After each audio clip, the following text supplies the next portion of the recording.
ഒരുപാട് കാലത്തെ കാത്തിരിപ്പിന് ശേഷം ഗുരുവായൂരപ്പന്റെ അടുത്തേക്ക് ഒരു യാത്രയുണ്ട്.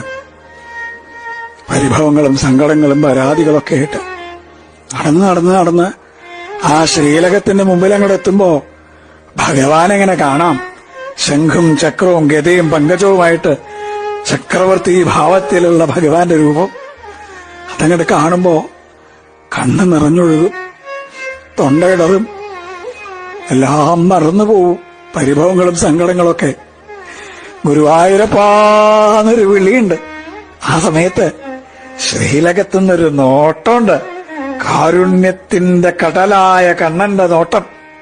ഞാൻ ഇല്ലേ കൂടെ എന്ന് പറഞ്ഞിട്ട് ആ കണ്ണനെ ഹൃദയത്തിലേക്ക് നിറയ്ക്കുമ്പോഴേക്കും ദ്വാരപാലകർ നമ്മളെ നിൽക്കിണ്ടാവും. പക്ഷെ ആ കാരുണ്യം നിറഞ്ഞൊരു നോട്ടല്ലേ, അത് മതി നമ്മളെ പരമാനന്ദത്തിൽ ആറാടിക്കാൻ. കൃഷ്ണ ഗുരുവായൂരപ്പ.